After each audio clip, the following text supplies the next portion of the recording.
Hello and welcome to episode 451 of Fault Lines, the National Security Institute's podcast to get you quickly up to speed 3 times a week on the national security and foreign policy debates shaking up America.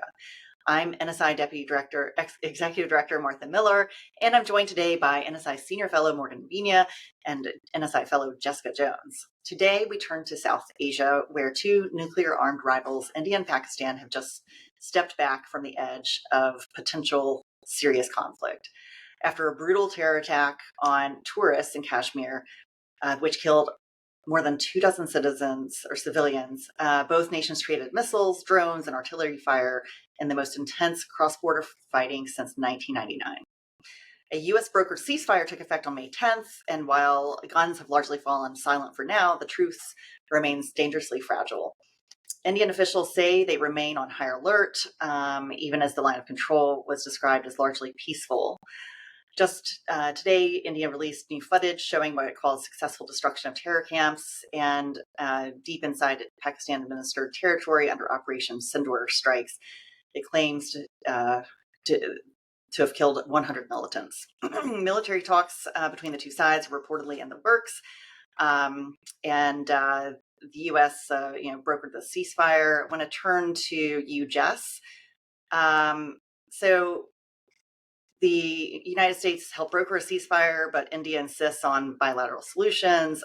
Does Washington have real leverage, or is our influence overstated?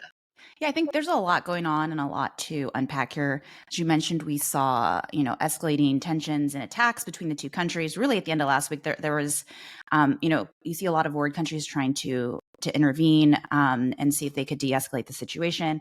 I got an alert that said the Trump, administration announces a ceasefire, and then you start to kind of sift through the news, and you realize, and analysts realize that Pakistan thanked the United States for their role in brokering a truce, but India did not. They remained silent. They said it was, discussions between the two countries, Pakistan and India, and really left out the United States. So whether, what role the Trump administration played is open for debate. We're not sure, but it's clear that India is trying to show that they're independent. They're in full control of, negotiations. It's between India and Pakistan, and the United States does not have a role in that, which, one can think, I'm interested in thinking about into the future, decreasing leverage the U.S. may play with some of its partners and allies when it comes to other countries thinking about their foreign policy strategies. And India, as we've talked about on the show, is, the world's biggest democracy. It has got the political and economic clout to decide the foreign policy it needs, what's best for its own country, which may at times not put in alignment with the United States. The Trump administration is busy with negotiations when it comes to Ukraine, when it comes to Gaza, when it comes to Iran, and it might find itself just a little less able to, shoulder in and broker deals when it comes to India. And with the ceasefire, really immediately, we've heard stories that there were violations pretty quickly. It's held, it seems, but, the ceasefire, we don't see really a path forward. There doesn't seem to be a framework, enforcement mechanisms. We're not really sure what's next, other than hopefully no escalation. And as you've mentioned, the conflict over Kashmir is it's generations long. It's led to full scale war, almost nuclear war, right? And so the Trump administration, President Trump came out and said he might be able to solve the conflict. That would be quite an undertaking and really, truly legacy defining. But it seems the White House has a bunch of other conflicts it's trying to work on. So I'm not sure how they could add this to their plate. Morgan, could you break down for us where U.S. interests lie, and how does that play into this situation?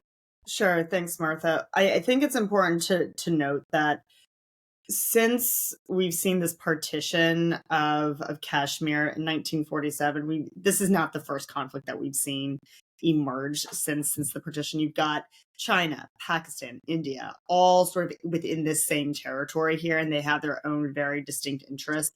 And every few years, this pops up, someone pops off and there's a conflict, and nuclear war is the nuclear war is thrown around a lot between India and Pakistan, and yet we never really see that come to fruition, nor do I think anyone wants to see that, including India or Pakistan.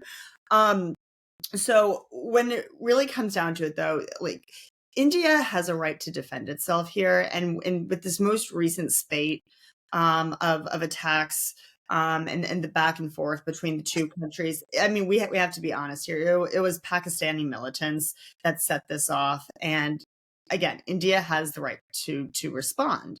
At the same time, though, the United States, the UK, many other countries, even the Pope weighed in on this, and that he wants to see peace in the region.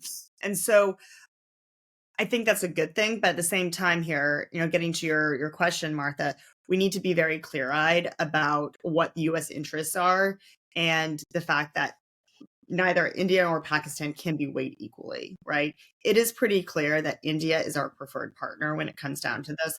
Pakistan has a history of supporting terrorism. We saw this with the 2008 Mumbai attacks. We saw this with Osama bin Laden, for Christ's sakes, right? Hanging out in Abbottabad. Pakistan has a long history of supporting terrorism here, and I think we need to be very clear-eyed about that. Particularly with respect to India. I mean, Jessica nailed it on the head. I mean, India is the largest democracy out there. We have significant trade relations, and we've actually seen those, significant signs of improvement in recent weeks. We also have a very robust defense ties, and we saw that, frankly, kickstarted under the Biden administration, and now we see a continuation. I think this is a good thing that we're seeing momentum for India as a counterweight to China. So I definitely think that when it really comes down to if we're going to be choosing sides here, India is the preferred partner, and I just don't think that there's any real secret there. Mm-hmm. And to your, both of you talking about India as the largest democracy in the region. President Modi is going to be speaking to, his people. He has a speech tonight at 8 p.m. I believe that's 8 p.m. Eastern. I can't remember. I'll have to check. But in any case, do you think that he will be calling for restraint? What do you think he will be messaging? Sure, I can jump in on this, and Jess, if you want to follow. Look, Modi is, again, not a secret. He's a nationalist. He is very hawkish when it comes to throwing India's weight around in the region. And guess what? He can. And I don't think we're going to see India back down anytime soon. If anything, I think we're going to see Modi come out with a message of Indian strength, that, India has the right to defend itself. And frankly, when it really comes down to it, normalized relations we're not going to see those anytime soon. And we need to be very, very honest with sort of how we approach Prime Minister Modi and his interests, and the fact that he's not going to take any guff from his northern neighbor.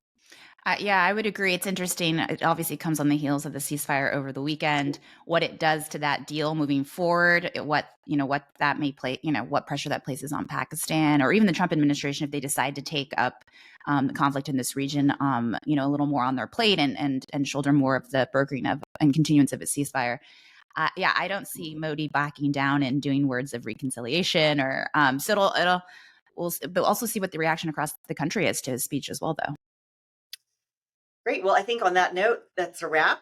We will keep an eye on the developments moving forward. Thank you so much to Kelly Crowley, Taylor Lane, Claude Jennings, and the NSI staff for their help producing today's episode. Join us on Wednesday, May 14th for another episode of Fault Lines, NSI's podcast that gets you smart fast on the national security and foreign policy debates shaking up America.